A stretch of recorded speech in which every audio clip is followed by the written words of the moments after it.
we're going to roll right on into our next guest, Jason Garey, Chief Executive Radio CEO. All right, Jason, welcome to the show. Hey, I appreciate it, man. Thanks for having me on. I'm glad you're here. All right, you are an entrepreneur from age 10 on with the skateboard shop when you're young, and then you moved on to a number of businesses, and you ended up in the broadcast industry. Bring us from soup to nuts, and then let's talk about what you're doing now. Oh, that's very kind. Thanks for having me on the show. I appreciate it. I appreciate any kind of time somebody wants to spend a couple minutes on me. So thank you very much for that. Appreciate it, Michael.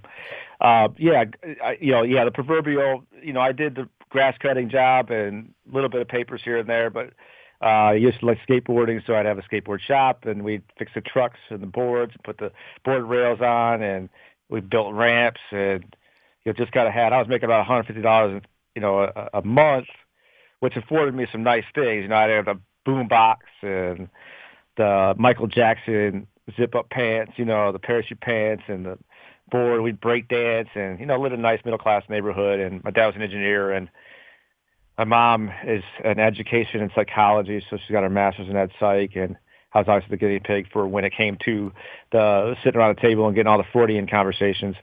So I had this mixture of my dad, who was an engineer and white-collar and crushing it as a mechanical engineer, and my mom, who had the real deep psychology background, and I think those two things meshed. They didn't mesh, but the value it brought to my life and how I built my life up ended up really, sort of putting a framework around making me who I am today. Tell me about Chief Executive Radio. What's going on there?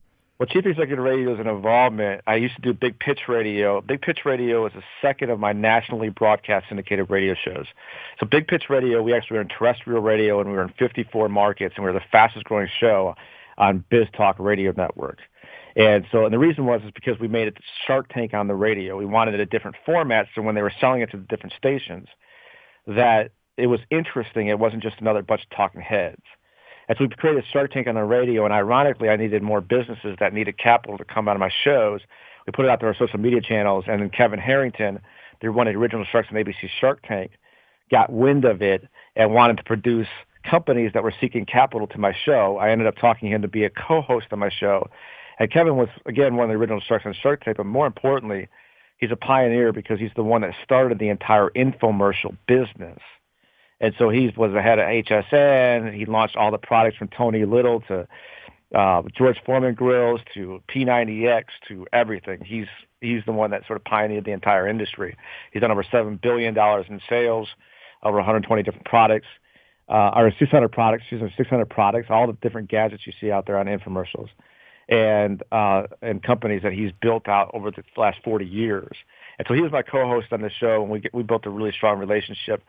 But what was happening was my network of my influence in terms of who I had relationships with, it was more geared towards middle market to enterprise level CEOs and CFOs and a lot of the C-suite executives. So the path we were going on Big Pitch Radio wasn't aligning with the network I was holding. So Chief Executive Radio was an involvement from that entire need to align my current book of relationships up with the path that we were taking our overall business venture. Got it. So now let's talk about the people that you talk to at Chief Executive Radio. Well, I've been doing radio for about 9 years total. I've done 2 nationally broadcast syndicated radio shows. I mentioned Big Pitch Radio, and then I had one before that, which was Catalyst Business Radio, which went to 32 markets. And over the last 9 years, I've interviewed roughly 7,500 of the top thought leaders and titans of industry. And so Chief Executive Radio is an involvement with that, and our not only our plan, but we're already doing it as we're having discussions with companies that have at least $5 to $10 million in gross related revenue or above, or they don't get on the show. Okay. All right. What are some of the really, really cool ideas you've heard, things that come to mind when, from some of the guests that you've had on the show? Well, there's a couple that stand out. I would say just smack me in the face. I'll give you the one that had a great impact, but probably not as strong as the second one I'll give you. The one that had a great impact was this guy that got pissed at me because I didn't call him on time to come on my show that was aired in 54 markets. Now, I don't take lightly to that, right? Just to be honest with you. It's part of the job. It happens. But I'll have an interview and I won't make that person sound bad on the air.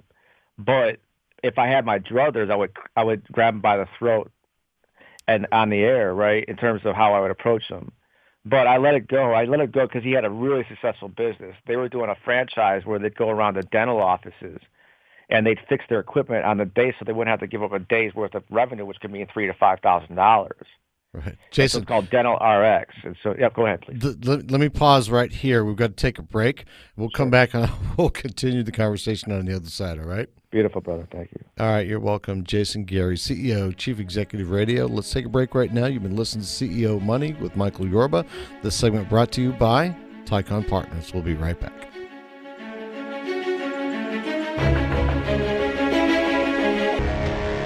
Welcome back to CEO Money. I'm Michael Yorba. Thanks for joining us. All right, Jason Garey, Chief Executive Radio. He's the CEO of that company, chiefexecutiveradio.com. Jason, welcome back to the show. Thank you so much for having me, Mike. I really appreciate it. I had a question I want to throw by you at some point if I get a chance at some point. Why don't we start there? Awesome. So if I were to ask, because I love your show, I got to just tell people, I've been listening. Since I've been asked to come on the show, I listen to as many episodes of you as I can. I got to be honest with you. You're a great interviewer. And I just enjoy listening to your shows. And I'm just being an honest fan. If I were to ask your other listeners about you, what do you think that they would say? Well, it could be that I listen to the person I'm talking to. I'm trying to understand them and have a conversation with them and know who they are versus trying to push my own message. You've been doing this a lot. Do you know how many interviews you've done since you started all this stuff?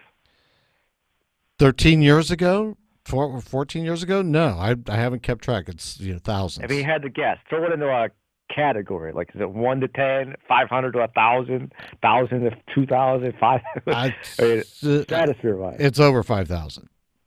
I would say it's over 5,000. Yeah. Wow. Let me see here. That's impressive, man. That's impressive. Sorry. Okay, I'm sorry. I didn't mean to. That's okay. I didn't mean to jump in over you, man. So I apologize. Yeah. Let's see here. I'll add it up. So it's about 1,400 a year times. Yeah. Let's see. I've been doing this about 12 years. Yeah, I'm actually closer to 17,000. Wow, that's impressive. What did you just say? 17,000? If you add them all up over 12 years, yeah, you might say something like somewhere in that ballpark.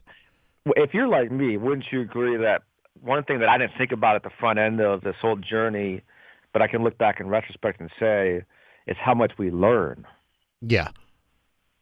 You get to learn a lot about a lot of people, and not just about their products, about who they are, what they're doing, what makes things work right, and what makes things work wrong. Don't you think? Well, yeah, I think, and then also I think it's then you got we're in a world where everything talks about big data. That data is where it's accumulated and absorbed and held, and if that's held in our brains because we're having the dialogue and the conversations that everybody wishes and dreams, then we're only. I mean, unless we just plug our ears with earmuffs from this year's Christmas, we'd be forced to. We'd have to actually force ourselves not to absorb new information on a regular basis, like a faucet. Absolutely. Let me get back in with what you're talking about. You've done a lot of interviews yourself. You're talking to people just like I am. On your end, what are you seeing as the new venture trends? Where do you see marketing? How do you get your message out? And what ventures you see are becoming more successful and more prominent than what we've seen in the past? Well, right now, I think the venture is more of a strategy in that if you could figure out how to make yourself a destination, whether it's TV show, radio show, website, brick and mortar shop, wherever you're congregating to bring others in to congregate around you, the ones that do that the best stand to win. And that manifests itself in the form of the way companies are structured, in terms of how they're monetizing, in terms of the products and services that they're selling, in terms of the distribution channels they have, in terms of the vendors and suppliers they choose, and ultimately the consumers that purchase their products. It goes all the way along the value chain. And if the number one goal is to get as many people in your world to congregate in your area, in your space with the hopes of transactions occurring. It's the companies that get that and build business models out that ultimately reflect that mentality, so i.e. crowdfunding platforms. If I can build out a crowdfunding platform from which other brokers and other broker-dealers and all the investment banking types come and congregate, and I could treat it like an eBay or I could treat it like an Amazon where all I need to do is make a transaction fee off the transaction, then I'm essentially building out a mall that has several stores from which you're going to have people in there doing business, and you get your monthly rent and lease payment in the form of a transaction fee off of the transactions that happen in your platform. So if you're John and you do business with Steve, you get to partake in that transaction. But if you're Amazon, you get to partake in transactions that take place in California, even if you never met the companies and entities that were involved in that transaction. So the idea of having a crowdfunding platform is less about being able to put your deal flow on a website, like a inventory or like a e-commerce shop, an Amazon store, but more it's an Amazon store from which you're just part of the escrow account tied into that side of it, where you're making money off of every transaction that happens inside that platform. And I believe that's the attractive part of where we're heading, is those that have enough smart people around them that have taken the business models and evolved them out to figure out where you make the most money in the least amount of time with the least amount of effort, with the least amount of litigious exposure, and the highest amount of integrity. You know, we've got about a minute left. What about our business, the interview business, the broadcast business? Where do you think that's going? That's 100%. I've been telling people for years that if you're not monetizing your show, go take a long extended nap. There's 300,000 out there right now as we speak, right? We are monetizing our show. We're a transaction-based organization that try to connect people together for the sake of accelerating business. You know, so I think that if you could turn your life into a constant conversation with you and other people in the form of recording it, and that works to your benefit to gain relationships, to gain business, to monetize, to make money, to sell stuff, then you need to put what you're doing on file, on audio, and then you can distribute it more ways than you can have a conversation with enough people in a single day. Don't you think we have to find ways to condense the conversation so that it's more 100%. Yeah, okay. We've got to be able to state sentences that don't have anything in there that don't need to be there. That's a very, very rare commodity. Got it. Jason, we got to go, but I'll have you back later. Oh, it was a pleasure. Thanks for having me on, Michael. It's my pleasure. What a great show. I love listening to you, man. Love it. Thank you. But before you go, tell everybody how to reach you to listen to your show. It's really easy. I got a great domain name. It's chiefexecutiveradio.com. Got it. Jason, we'll talk to you soon. Hey, thank you, sir. I appreciate it. My pleasure. Jason Garey, chiefexecutiveradio.com.